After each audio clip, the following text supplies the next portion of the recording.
I'm Heather Zykowski, the babe with the power, and you're listening to WAYOLP Rochester. Coming up next is The Sound of Tomorrow, where we're going to be talking about some anecdotes.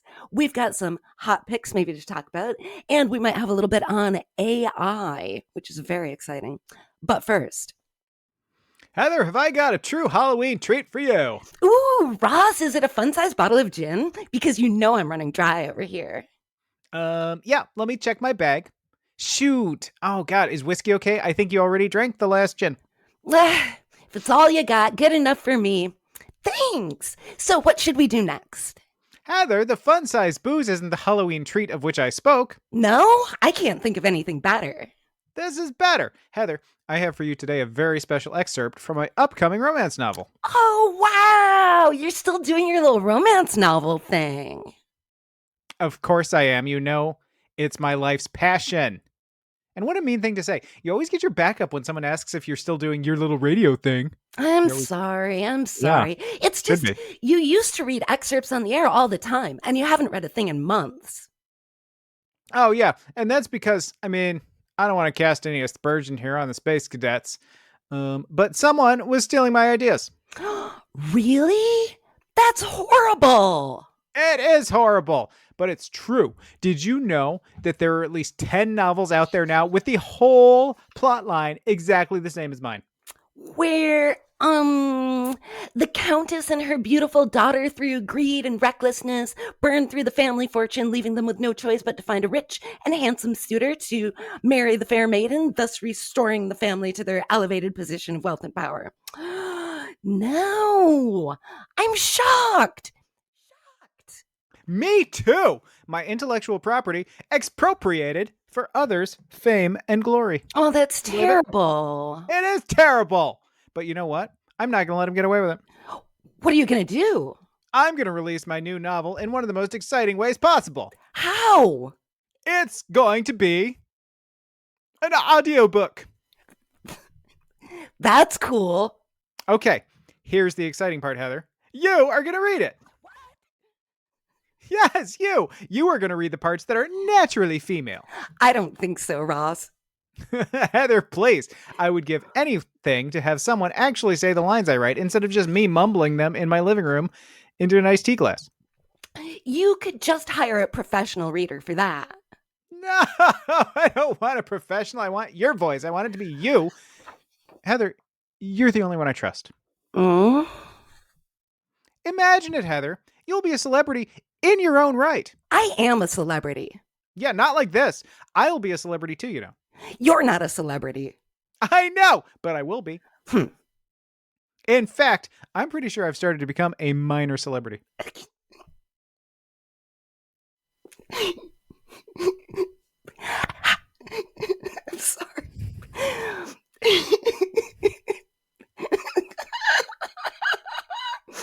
Oh no. How so, Ross? Well, when I go to baseball games, I never sit in my seat. Why not? Because people are always coming up to me to talk about the show. I've never seen anyone come up to you before. Yeah, because they know you're going to berate them. I should.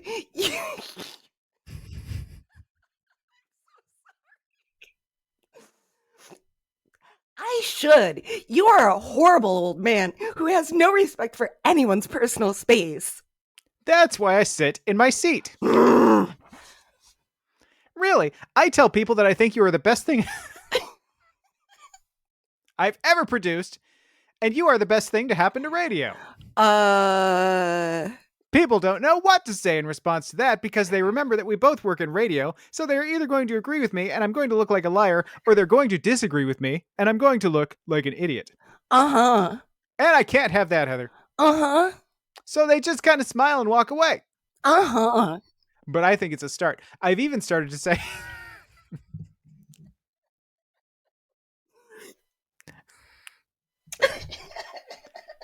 I'm Ross Fenderman. Come.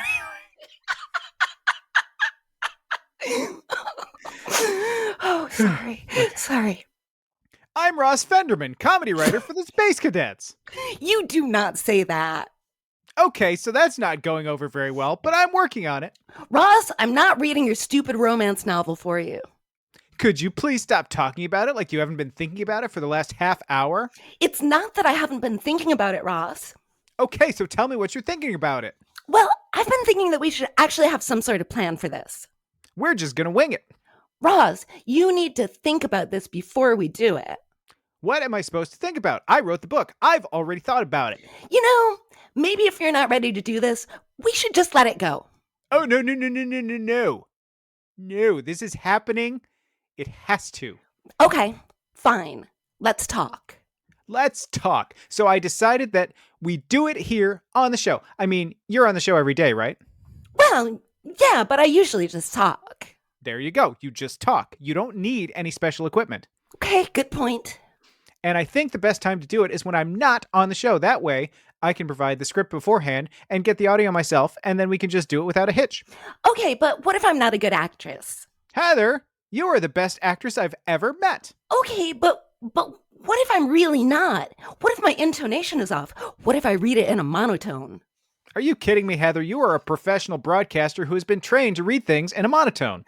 Okay, but still, what if I have a big old southern drawl? So what, Heather? You're from Atlanta. I'm from a small town in Georgia. I'm not from Atlanta. It's not like people in Atlanta don't have southern accents. Ross, I'm from the South. I've been trained not to talk this way. So what, Heather? So what? Nobody's going to care.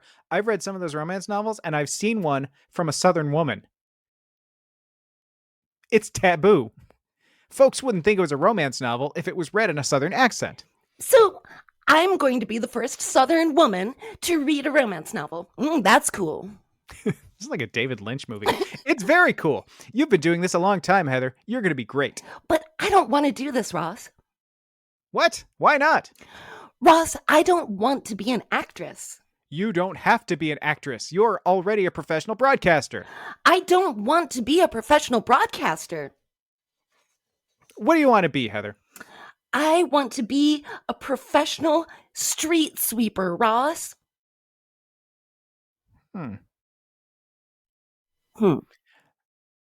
Okay, I don't know what to say. I mean, I just want to sweep the streets. That's all I want to do. We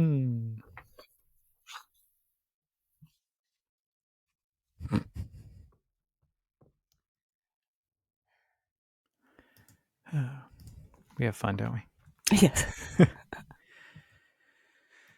Hey, everybody, I'm Ross Johnson, your favorite co-host. And I'm Heather Zykowski, the babe with the power. You're listening to The Sound of Tomorrow on WAYO LP Rochester.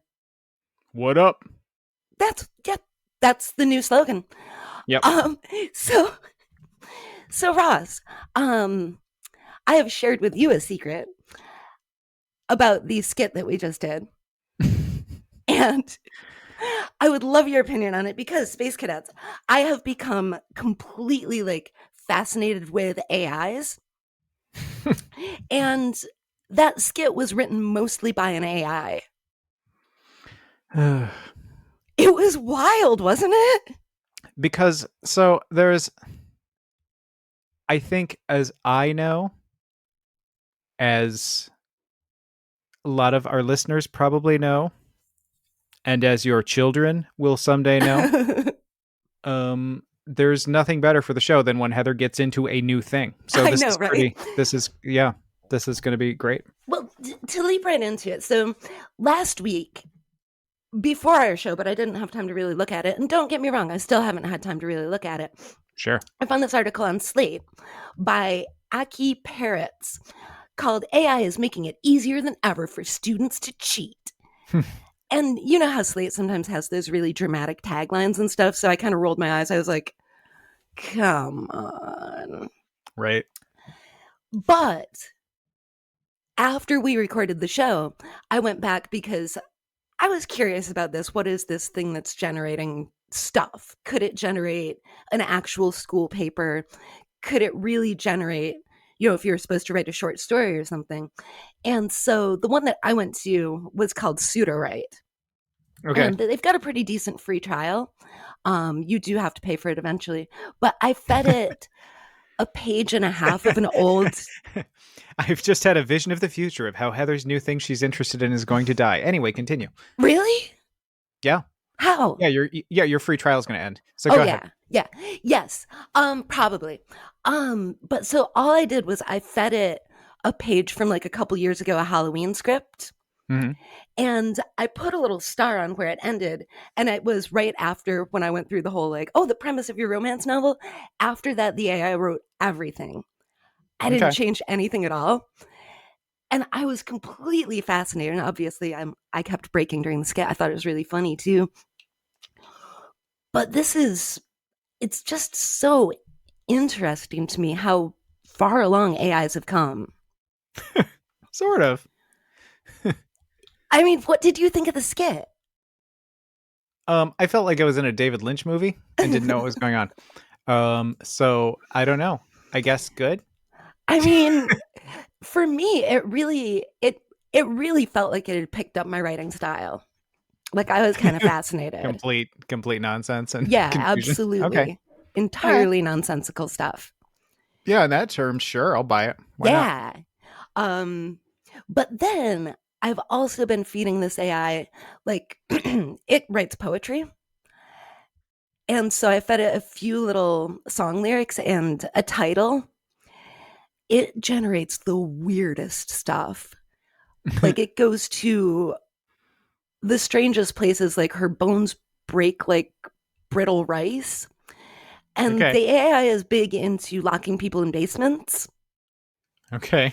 It's really weird. Like it gets very dark very fast. Yeah, I don't know. And I mean, I've seen some stuff with like some of the AI like algorithm stuff and um where I mean, I don't know a ton about I guess I don't know more than the normal person does about uh AI stuff, like art and stuff like that. I just don't know enough about it, but Mm-hmm. I know, there's definitely been stuff with like where they've used the same kind of ideas for algorithms to sort of sort out things or to create like chat bots and stuff like that. Mm-hmm. And Mm-hmm. what's always interesting is I guess the good AI is smart enough now that it picks up all of our worst traits. So like so like a lot of AI will be given enough time, AI will become racist because Oh. it's like picking up on, you know, it's just picking up on us and how we are, and that's kind of how, that's kind of how it works, and that's kind of how it learns. So it'll be racist or you know Wow. racism, I think, is a big one. And then Okay. so it's interesting, it'll be interesting to see. I don't know, it is interesting, I agree. I find it fascinating. I'm very curious about those chat bots.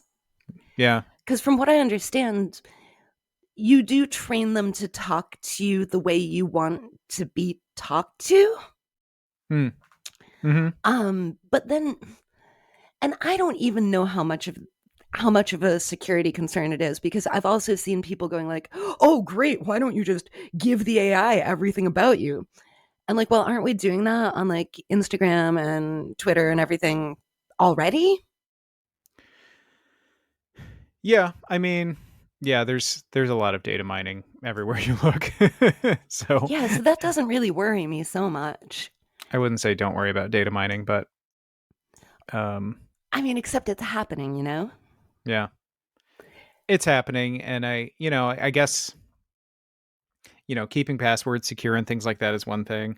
Um that's which is why you don't use stuff that is recognizable as passwords, birthdays or parents' Right. names or anything like that, because that's the kind of information we freely give out on social media. Right.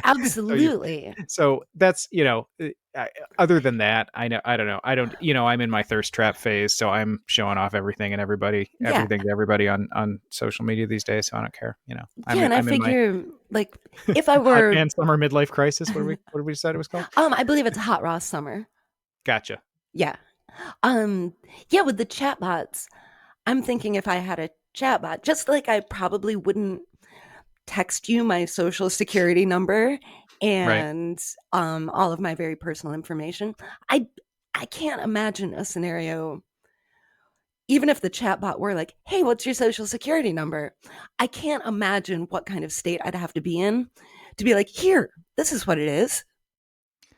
Yeah, but there is, I think there's a lot of, I think there are things that aren't that people can be fooled by, or you think you're on a chat with like your bank or whatever, and you give out the information. But as far as, you never know who's on the other end of that. So, Well, when I'm talking about a chatbot, I'm talking about these specific programs where you know what you're signing up for. You are signing up for an AI friend. And true, there might be somebody on the other end of that, or there might be somebody reading the correspondence you have with your AI friend. But I'm not talking about like you go to your bank site and there's the instant messenger. Wait. So is that a thing where you sign up for a friend and it's not a real friend? Well, ostensibly it's an AI. Right. And it's gamified from what I understand. So you start off with a really basic interaction. So with your AI friend, you talk to it like you would a real friend, but it's an AI. So you write to your AI friend and you go like, boy, I had a lousy day at work today. I missed a deadline. And then my coworker yelled at me. And the AI will say something like, I'm so sorry. And it develops. So I don't mean to sound like an old man here, but why would you? why would you do this? If you're lonely. And also, I think it's gamified. Okay. So like you get points and you get like new outfits for your AI friend and stuff like that. All right. Yeah. So it's kind of a chat game from what I understand. All right. Yeah. Okay. I don't know if I'm into that. I don't like talking to people, so I don't know why I'd like talking to pretend people. But I guess I respect the, do your thing, everybody. Do your thing. I don't know. Yeah. Fine. Don't give it your social security number. Right. Yeah, but don't send your chat friend money. Right. Yeah, I guess it is kind of similar, like how would people end up talking with scammers and stuff?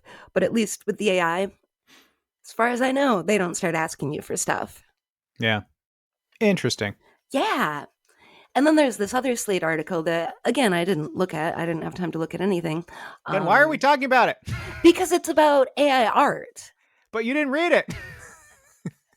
Well, see, the thing, it's got a tagline on it that I do think is interesting. It says, it looks like creative work. Is that good enough? And it seems like there's now this question about if an AI generates something, is it art? Is it real? Is it of value? Yeah. Yeah, and that's interesting because, there's a lot of people created art. Mm-hmm. And that's always a thing where, that's always the thing where people are, you can go to a place with that where you're like, you can be as snotty as you want, but then you can get to a place where like, oh, people created it, it's a value. You can always find an argument that something that a person makes is art, even if you don't. Right. Even if you really don't like it. You can kind of get to that place if you go around the block long enough. But and I guess with AI art, like AI art, which is what I call it. Yeah, that's what everybody calls it. AI art. AI art.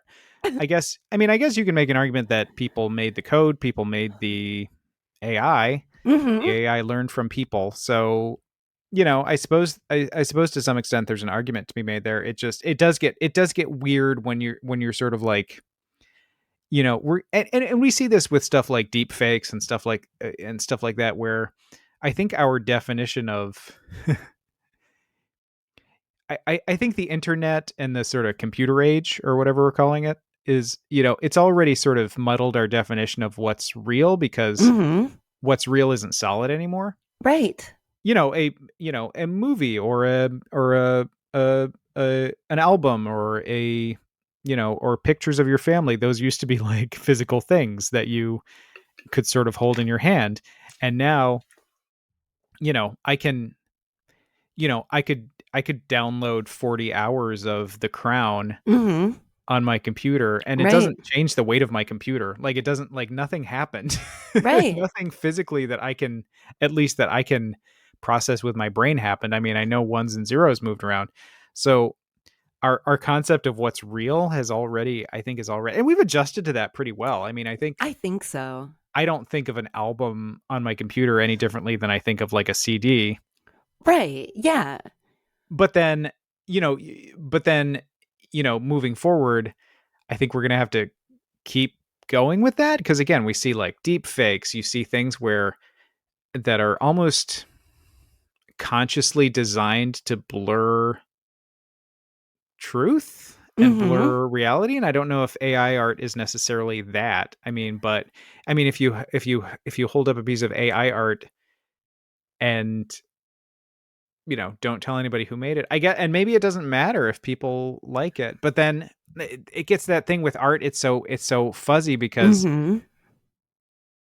we do care where it came from. I mean, we say we like to pretend there are objective standards, right? But we do care. We care who the artist was. We care, the background of the painting and where it's been. Like, we're Mm-hmm. interested in all of that, and that makes art. And I'm thinking of paintings, but any kind of art, like, it makes a difference. You can have a, or you think of music, you can have a musician that is incredibly talented and you love, and they have a really bad song, Right.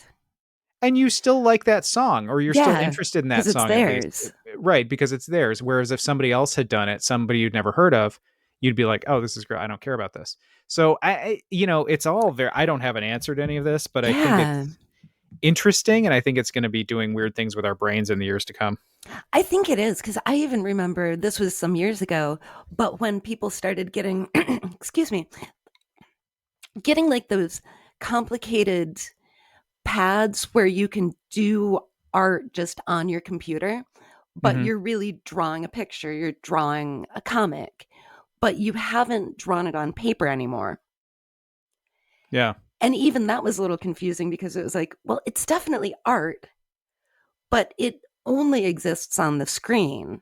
Yeah. Like you could And that's, print it out, but then it won't be the thing. It'll be the image, but it won't be the thing. yeah. And I mean, that's something we've adapted to. Like, that's something that nobody thinks twice about anymore. I mean, I think any artist that I happen to know, like, that's not true. Not every artist, but I mean, an awful lot of artists that I know, that's just how they work. Mm-hmm. And then their work gets translated to whatever it gets translated to. They don't just leave it on their, but sometimes they do. Sometimes it's like a web comic or something. Sometimes it goes from one digital media to Right. another, and we don't think twice about it. We really, it's like if you're reading a web cartoon or somebody's deviant art page where they've got, Mm-hmm. their stuff is mostly is all digital. You don't think about it. I mean, and maybe this is just me being a little bit old. Like, if I see something I like online, I'll be like, oh, I kind of want a print of that. Yes. Um, and but maybe that's a human thing. Maybe that's just like an old person thing. I don't know. Like, I really don't know because maybe you don't care if you're, because sometimes I'll be like, why do I feel like I need, like, I could even save this picture on right, my I could computer, make and it then my I take a lock picture. screen and I could look at it Right. every single day on my phone. Right. Why do I care if I have a physical copy of it? And but then, then I come back to, like, I kind of do though. Like, and I don't know why. It doesn't make any sense. So I don't know if it's logical or not. Yeah, you're absolutely right with that. Yeah, I guess when I want a physical copy, it's usually I would like to display this somewhere in my home. Right. Right. Absolutely. And I'm not out buying prints of everything I see, like every meme I see on the internet that I like. But I know, but it's true. I mean, sometimes I am like, "Ooh, I would love to have that to put on my wall." can I read Um, you a bit? I looked this up. Can I read you a bit of one of my favorite poems on this topic? yes. It's just a bit of it. I'm not going to read the whole thing because it's long. Okay. So this is the Conundrum of the Workshops by Rudyard Kipling. Are you ready? You didn't know this was going to be a poetry reading. I didn't. I didn't know this was Poetry Corner with Ross. I like this. I almost have it memorized, this part, but I have to look it up. Okay, so when the flesh of a newborn son fell first on Eden's green and gold, our father Adam sat under the tree and scratched with a stick in the mold. And the first rude sketch that the world had seen was joy to his mighty heart, till the devil whispered behind the leaves, "It's pretty, but is it art?" Oh wow. I love that. Oh wow. Oh, so one more thing on this AI. because you know me, how I like to go down a little rabbit hole. So you know Yeah, how you I do. said that it was poetry corner with Heather as well. Sure. I was doing song lyrics. Well, then I thought, I wonder if I can find an AI to put music to these AI generated song lyrics. And indeed, I found one. And these songs came out. This is where it gets into the subjective, like, is it art? Okay. These songs were really neat because of the provenance. It was Okay. AI generated lyrics, and then an AI generated the music and a music video to go with it. I didn't really care for any of the music it was spitting out, but Okay. it was wild. Like, I ran so many of these, and there were so many different options too. You could choose your tempo, you could choose a variety of different vocals, you could like choose what key it was in and stuff like that. Yeah. Like, absolutely wild stuff. And I feel like that's only going to keep progressing. It is, and I mean, I guess it's like the thing of the chess computers when like chess computers started to get better than people and people started to freak out. And I guess we just sort of got over it because it's not something that I think we like get upset about anymore. But it's interesting. It's really interesting. I mean, again, this I guess what happens when you know you start connecting emotionally to like music, to a song, to an Right. album or whatever. And then you're like, oh, a person didn't even make this. And then does it Yeah. matter? I don't know. I don't know if it matters or not. I guess if you can't tell the difference, does it matter? I I I really don't know because I like the skit that we did at the beginning of the show where the AI wrote most of it. Hmm. It really cracked me up. And so then does it matter that the AI did it? But then also I could probably go forward only going through old skits, feeding them to an AI. And that's how I Yeah. write my skits now, Right. which seems a little it seems like something maybe I can do sometimes just because I think it's funny, but that Yeah. does seem like I would be resting on my AI. But okay, so I'm just gonna give this little critique of the sketch from the show. I think it's funny if you know it's an AI that wrote it. I That's think true. if you don't know that and you think you just sat down to write it, That's true. it's Was it not very delirious. good? It's it doesn't really make any sense. It So didn't make any sense. But that's the thing. I don't usually make a lot of sense. well, that's true. I mean, maybe it has captured you really well. I'm just saying maybe that's not maybe you at your weirdest and most nonsensical is not should not be the goal of future technology. Well, I'm that's just thinking. true. That's true. But so that's been kind of I've been doing a lot of this AI stuff lately, and I'll probably get over it pretty soon. Like I said, all of my free trials are running out. Yeah. But so that was my rabbit hole for the day or the All right. week. I got a couple of well, I've got a quick little news beat because this is something we have not talked about for a long time. But I just saw this right before the show came on, and I don't have any of the details because this literally just It's happened. just But dropped. a judge has vacated Adnan Syed's conviction. So Wow. apparently Adnan Syed. So if you feel like if you listen, you might be familiar with that name. So Adnan Syed was Yeah. the topic of Serial, the first season of the Serial podcast, and then a bunch of subsequent documentaries. So Mm-hmm. it has been a long, and I mean, without being a forensic crime expert, and not having listened to it for a long time, I'll just say that the show certainly raised a lot of questions about his conviction. It Um, absolutely did. And many of the questions were, does he deserve to be in jail? right. Well, I mean, it certainly raised questions along the line of guilty or not. It sort of seems like he didn't deserve to be convicted, in the sense that the burden of proof of as far as guilt was concerned seems like it was not met in the court Mm-hmm. in the face of this conviction. So so he's been in prison for 23 years at this Oh point, my and gosh. apparently is Oh, now walking free. So I'm not reading much about this. My inclination is to be happy about it. I'm sure there are people that are not. I don't I don't know for a fact. The a lot of people have argued about this case back and forth for a long time. So, but I also feel like we have a lot of people who are in prison for not particularly good reasons. Yes. So, and it's not easy to get out, even when it's a lot of times, even when it's a very cut and dry, clear cut case. So I don't know. I guess I'm gonna go ahead and be happy about this because it seems like maybe an injustice has been righted. Wow.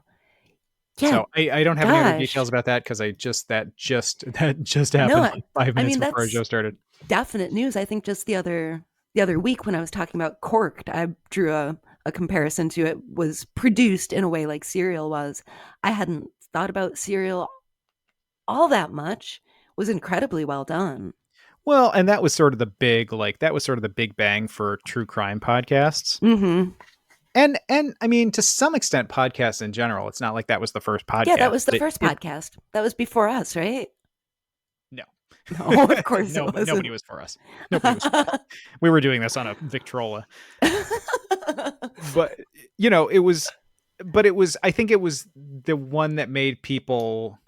It definitely was. Like, I think podcasts were a very nerdy, like, techie kind of thing almost, and then I think Serial got sort of normies into podcasts, and now it's sort of a very mainstream thing. Yep. Yeah, because I definitely remember when Serial really blew up, people would say, like, oh, what, a cast, a podcast? And I'd be like, Serial, you've heard of Serial, right? And they'd be like, oh, I know what Serial is. It's like, it's a podcast. Right. It was like the first one that made sense to people. Just calm down, pay attention. It's not that hard. Just Serial. The other thing, so this week was we talked about Queen Elizabeth last week. Yes, of course, and the complicated, I think justifiably complicated feelings that people have, and all she represented. But a couple things. So the state funeral was this week, and of course, because I realize, like, don't send me email about this. I realize people have complicated feelings about Queen Elizabeth, but that doesn't mean that I was not up first thing in the morning to catch the time, because I just have to watch stuff like that. And as much as, it's another country, it's not my tax money. So if they're going to, I don't mean to, so I should back up for a second. I don't mean to make it sound like the funeral of the Queen, which is a very sad occasion for many people, including myself. I mean, I found it very moving at points. I don't mean to make it sound like it was a big show, but, and that's all it was. But, if another country is going to put on a big show, I didn't pay for it. It's fine. So I was up early watching that, and it was lovely and moving. Couple things about that. So I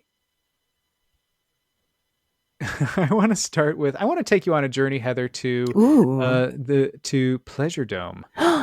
Come with me to Pleasure Dome. This is anytime. This is a male spa and bar, a 24/7 male spa and bar in London. I don't know if they will let me go there with you. Well, that's a good point. We will. I don't know. We'll we'll work it out. You've got those Groucho Marx glasses. We can probably. That's true. I could wait outside. We can make something work. I'll look That's true. You can just sit on a bench with your purse. Yes. Oh, like my grandma. Not that I would go to sex clubs with my grandma. No, you go with me. Sure, exactly. So anyway, this is again, it's a male spa and bar. It appears to be I'm not even remotely casting aspersions when I say I think it's sort of a sex club kind of thing. No, that's fine. We're completely sex club positive. I am, if you've bought tickets already. I don't know. So, although I got to say, so a place like this in Rochester would probably be great. A place like this in London or a major city, I'm not sure, because like they show all the pictures and stuff on the website, and it's all very, I don't want to say pretty people. It's all very like the people that look kind of like you'd think of people would look in a place that wanted like very like six-packy type. Okay. Yeah. Which is fine. There's nothing wrong. It's fine, but all shapes are great. but the pictures don't suggest that all body shapes are Yes. are at the Pleasure Dome. And maybe they are. I don't know. Anyway, in Rochester, we don't have 6-packs. We have winter and pizza, so Yes. it's fine. We have 6-packs of beer. We have 6-packs of beer. Absolutely. That's the kind of 6-packs we have around here. So the Queen's funeral was today. It was a state holiday. Big event for a lot of people. Apparently watched by, I'm sorry, today as of when we record this, which is a couple days ago. I'm sorry, but apparently watched by like 5 and change billion people. It was watched by like 60-something% of all people on the planet, which is wild. But anyway, so a lot of stuff was closed in England. So the Pleasure Dome released this message in advance of the Queen's funeral. The staff and management of Pleasure Dome Spa joined together in expressing their sense of deep sadness and loss at the passing of Her Majesty Queen Elizabeth II. In accordance with government guidance and advice, Pleasure Dome Spa will remain open on Monday, September 19th.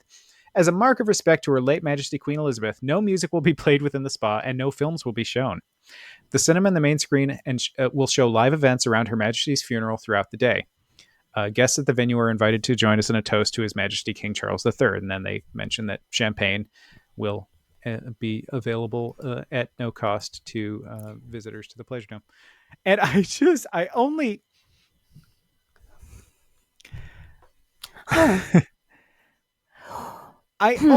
just it seems like an interesting choice of place to watch the Queen's funeral. Yeah. What kinds of movies do you think they're usually playing at the Pleasure Dome? I feel like it's not episodes of The Crown usually. Yeah, and it's probably not like Milo and Otis or something. Right. Right. I feel like the movies that they're not showing are, I assume this is adult oriented material. Yeah, and I would think the music is probably, I don't know, I'm picturing like dance music. Right. Like EDM or something. Yeah, you don't want a mournful dirge. I mean, that's nothing to make love to. Well, I mean, to each their own. No. Not talking about you, but yeah, in general. I know I'm not allowed in this place. Right. So this isn't about me. Correct. So folks are going to the sex club to watch the Queen's funeral and drink champagne and listen to like church music. Yes. Today.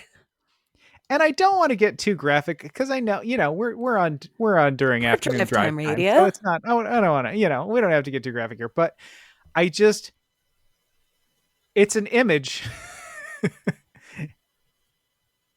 Are you crying? Well, what are you, I don't know. Yeah.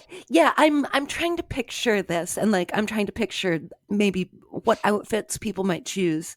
Right. Yeah, for something respectful. Yeah. Club event.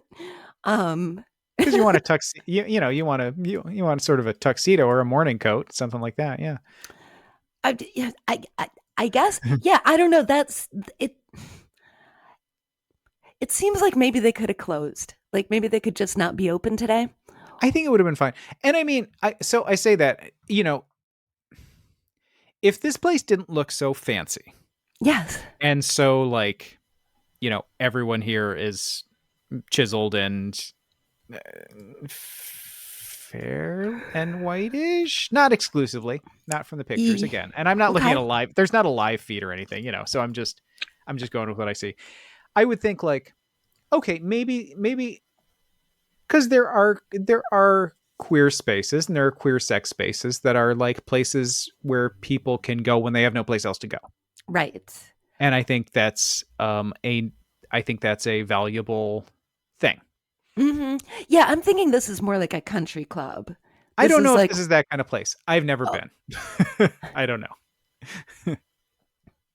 Maybe if they're gonna if they want to comp me an entry, I will I'll go check it out for you. Well, I think they're probably going to hear this. Right. It's actually not that expensive. So it's general admission is £20 unless you're 30 or under. Or 18, between 18 and 30. So it's not a limitless under 30. So it's only 12. So if you can pass as a 28-year-old man, we can actually make out on this. All right. I mean, I can try. I don't think I'm going to fool anyone. That's super reasonable for London. £20 for London. Yeah. Yeah. I mean, again, I for would, Rochester, that would be expensive, but for London, absolutely. I don't know, to get into even to like a museum or something like 20, 20, so 20, 25, what, 25, 26, $28, Yeah. something like that. That's wouldn't be outrageous. No, no, not at all. So I say we go to the sex club. Yeah, I'm ready. I'm packing my bags. I'm packing Um, my Groucho glasses and my fake mustache. yeah, you're going to be, you're going to be popular. I really am. It's Yeah. true. So my other takeaway from the Queen's funeral today, and this was just something I came up because I was looking up something about. There's a book coming out by a historian, a writer who I like, named Gareth Russell, and I've read several of his books, and he's got a book coming out that I was sort of, with the Queen's funeral thing, it sort of got me interested in that. So he's got a book coming out called Let's Have Another Drink: The Singular Wit and Double Measures of Queen Elizabeth, the Queen Mother. I don't know if that's right, but anyway, something like that. And I was sort of so I'm watching the Queen's funeral. I'm sort of looking up stuff about the Queen's mother, right? Just because, whatever, that's what you do, killing time. There's a lot of church music going on, even though I'm up early for this. So you're sort of like, okay, You could put on some dance music. Right. Right. Have some mournful sex with stranger, ideally.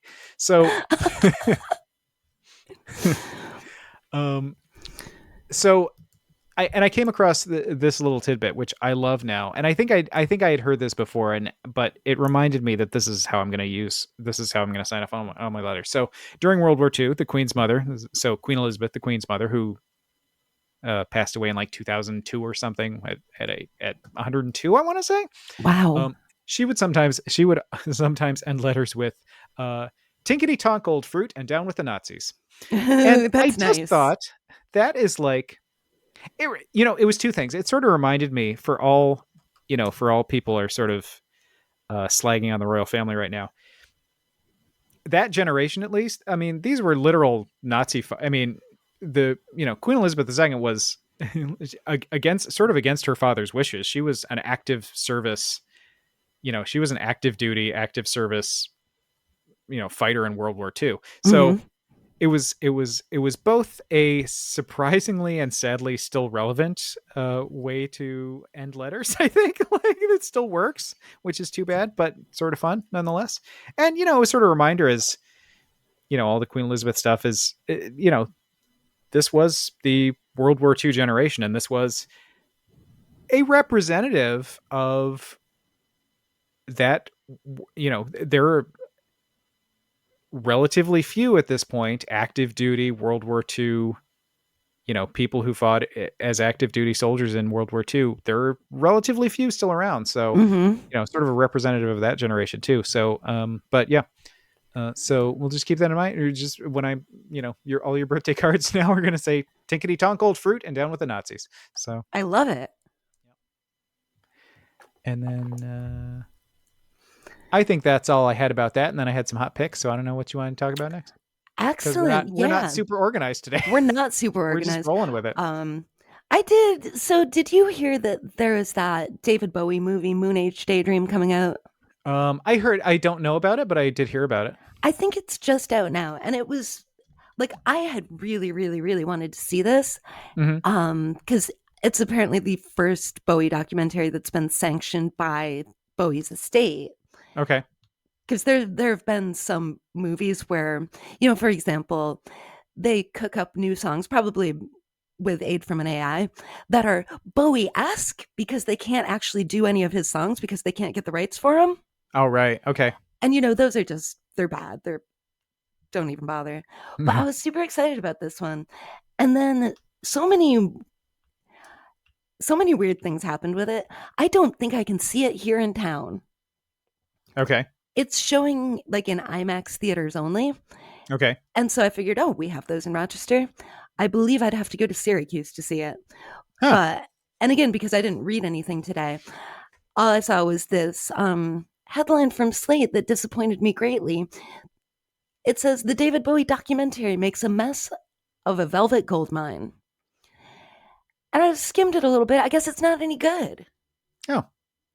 I'm so bummed.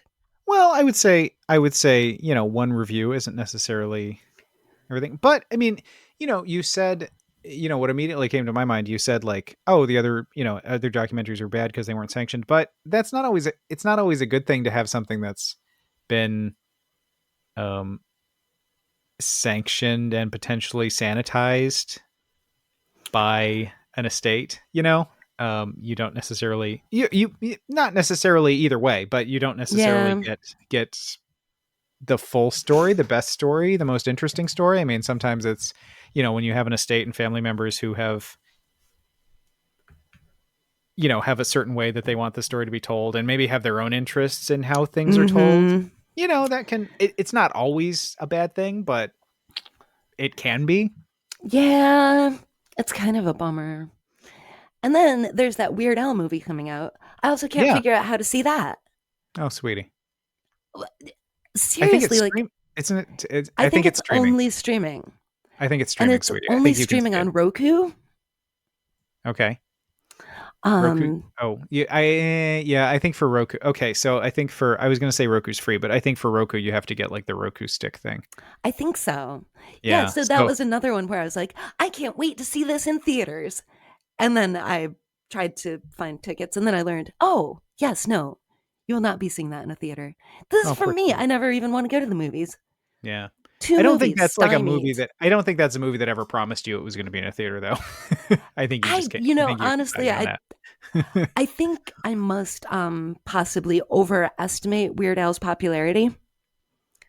Well, I mean, a lot of stuff is going right to streaming though. I don't think that. I think that movie. I don't know if that's like a blockbuster movie, but it's definitely like a buzzy movie that people are talking about I with like, know. I wanted to see it. yeah. So I guess that's my not hot picks, right? Because it's movies that I am having difficulty accessing. And now, given one, I'm having second thoughts about whether I want to access it or not. Yeah, well, that was fascinating. So, Wasn't it? so if anyone out there knows how Heather can see a movie, I know. Can I come to your house?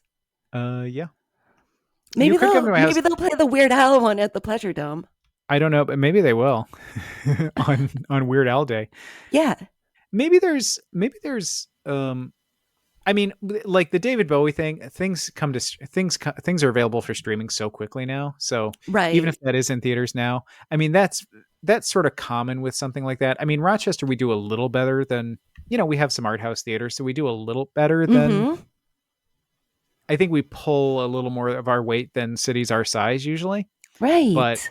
there's still a lot of thing where a lot of movies just go to like New York and LA and Chicago. So Yeah, I guess I'm spoiled because we do get a lot of movies here. And so often, if I hear about something I'd like to see, it's pretty easy to find. yeah, but I mean, stuff comes to streaming so quickly, so you'll probably be able to rent it for like $8 in a month. All right. All right. I'll just watch it at home. And I don't know about the Weird Al one because again, I think I could be wrong about this, but I mean Roku's free, but I think it's free if you have like a Roku thing, Yes. which we Yeah, have. because But people refer to it as I have a Roku. So I right, assumed it, at least back in the day, it was a physical object. yeah, and I don't know if there's a way to get that without that stick thing. But like, Yeah. we're just talking about stuff we're not sure about. I know, right? We don't know anything today. Actually, I'm gonna segue here, and it's gonna be perfect because I have 3 hot picks, and they're all things that I haven't seen or read yet. So, All right. you ready? I love it. I wanted to bring these up because I don't. There are a couple books and there's a show, and I haven't seen the show yet, and I haven't started the books yet, but I'm excited about them. So the first one I want to talk about is it's called Re-Sisters. Re-Sisters. It's Re-Sisters is how it's styled. The lives and recordings of Delia Derbyshire, Marjorie Kemp, and Cozy Fanny Tootie. Do you know Cozy Fanny Tootie? I know that name. Okay, I feel like she'd be up your alley. So she's she's like a performance artist, and she was I want to say she was like she's sort of done everything. Like she was like a punk artist. She was in the bands Throbbing Gristle Okay. and Chris and Co. She's done a ton of stuff, like British from the 70s onward. And she was, I hope I'm not making this up, I want to say she was she got into working in Like she worked in a few porn films and like sex work because she wanted the experience to know what Mm-hmm. it was like to what women felt faced in those things. Just really interesting, like a really interesting person. So she did a she did the soundtrack for a documentary um, fairly recently about Delia Derbyshire, who was a she was a like a composer of electronic music. She worked a lot with the BBC Radiophonic Workshop, is what she's most famous for in the '60s, and she did the arrangement for the Doctor Who theme, which, of course, we're still more or less listening to Uh-huh. today. And she a lot of her stuff, that sort of electronic-y stuff, like she had a lot of influence on like into the '70s and '80s, like Aphex Twins and stuff like that. So Okay. really interesting. And then so that got Cozy Fanny Tootie interested in Delia Derbyshire, and then so has written this book about herself and Delia Derbyshire. And for Wow. some reason, and I'm not sure what the connection is here because I haven't read it, but also Marjorie Kemp, who I'm also fascinated by. So she was a sort of a Christian mystic in the 1400s. So she wrote an autobiography, which is historically is well, it's I believe it's sort of like the first book in history that you can definitively like put a woman's name on. And it's also considered like the first autobiography in history. So Oh my gosh. so she's sort of fascinating. So anyway, I don't know exactly how this book works that's about Yeah. Cozy Fanny Tootie and Marjorie Kemp and Delia Derbyshire, but I'm really interested. So I'm really excited to read that. And that'll be exciting. I don't have a review yet, but Yeah. there Well, we go. you'll report back with one. Sure. If you remind me. I'll try. And then, I'll give you another book one. Because I can't remember. Do you have any? I can't. Where it's not organized. Yeah, no, I No, didn't have any no, hot that's all right. picks. That's all right. I had not hot picks. I had cold leftover picks. You're doing great. So the other one that I'm looking forward to, that I'm starting after the Resistors, is Luda by Grant Morrison. Grant Morrison's a writer, does a lot of comics and stuff, and I mean for decades, and one of my favorite writers in the whole planet. So so I'm going to stumble on the pronouns, and I apologize. Grant Morrison has started using they them pronouns, but also doesn't care. Okay. And for my entire adult life, I've said he. So if I say he, I'm going to try to correct myself, but I'm not going to stumble too much. And I'm not going to get too upset. I'm not going to get too worked up about it because he doesn't really care. He doesn't really feel strongly. They, Yeah. I guess I should at least pick one, but I was actually listening to an interview with Grant Morrison last night about this book and talking about how they sort of got an interview talking about being like a teenage sort of genderqueer drag queen kind of person, and sort of got twisted into they want to use they them pronouns, which isn't exactly what was said. But then Grant said talking to people who found that helpful and was like, oh, you're an idol of mine and that really means a lot to me that you said this. Grant was sort of like, okay, sure, yes, that's All not right. inappropriate. It was a really interesting conversation in the interview I heard, because it was sort of that border between Grant is like 62 years old and was talking about being a Scottish punk drag queen genderqueer teenager in an era where the thing was you don't want labels, like Right. let's get rid of labels, let's destroy them. And then sort of running up against, not up against, I mean, it was, very thoughtful about it, and sort of like, I don't know where all this is going, but it's a really interesting conversation. A modern area, a more modern area where we're focused on pronouns and, where labels are important in different ways now. So they brought up a really interesting conversation, and I've sort of had this in my head too, because I'm a little bit of the same way. I mean, I'm not as, I'm not that generation, but I run into that too, of like ways where there are ways where I feel like labels are really, really bad, and there's a part of me that feels like all labels are bad and we should never label ourselves. But then, when you talk about pronouns, when you talk about trans, when you talk about, there are reasons why labels are really useful and really helpful and really important. Yep. And I feel like when we were younger, there was like, when we were coming up, maybe there was a lot more of the like, labels are awful. Don't put a label on anything. Mm-hmm. And then in more modern times, to reiterate what you said, the labels are important because people want to identify themselves, and how they label themselves is important to them. Yeah. And I think to some extent, I think it's something that'll sort itself out with time. Because Hopefully, yeah. I think labels are important at a time when you're trying to establish that identity. And I Mm-hmm. think that if I think of like trans stuff, which is again brand new to a lot of people, just invented, but it's, trans people trying to establish what that is and their identity.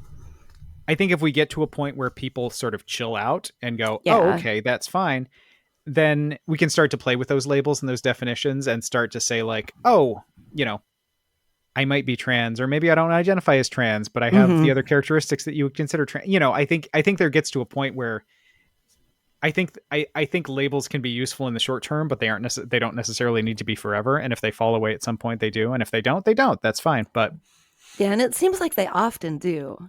right. I know a lot of people who would like take a really strong stand about their own labels, who I guess maybe once those labels were accepted, shall we say, Mm-hmm. by the people around them, then they were like, great.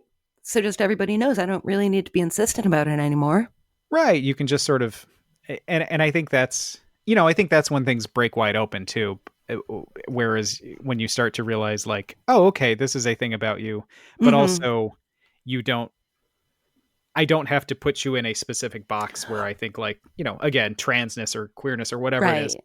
That means this thing, these things, boom, boom, boom, boom, boom, and you fit in this box. Mm-hmm. And I think now that's sort of useful because we're trying to, you know, we're trying to teach people, I guess, what what the rules are, so that at some point we can go, okay, but people don't need to follow those rules. And if I'm queer or trans or bi or whatever, I don't have to follow those rules. Mm-hmm. But Yeah. you've got a starting point at least. So Yep. anyway, I think that's an interesting conversation, but I also feel like it's sort of the next stage and we're not there yet. I agree. Hopefully, we're going to get there pretty soon. That Hopefully. would be nice. So that's all I All got going on. right. You've got a lot going on. I do. So, we're almost out of time here. And if I remember correctly, we need to get on a plane to London because we have reservations at the Pleasure Dome, yes? Correct. Yes. Well, that's fantastic. All right, so we got to get a move on. Thanks, everybody, for tuning in. And stay tuned to WAYO LP Rochester because there's more good stuff coming up next. Okay, Heather. You don't have to say anything. I know it's dumb. Heather, don't worry about it. I'm going to stall for a week. We'll talk about it again in a week. Okay. Okay. So, how was your date? It was good. It was really good. What happened? Well, I got there and we got into a conversation with the two guys we were going to be playing pool with. They were all drinking and I don't drink, so I got to be designated driver, which was lucky. I don't like being the designated driver. What? I don't like being the designated driver, Heather.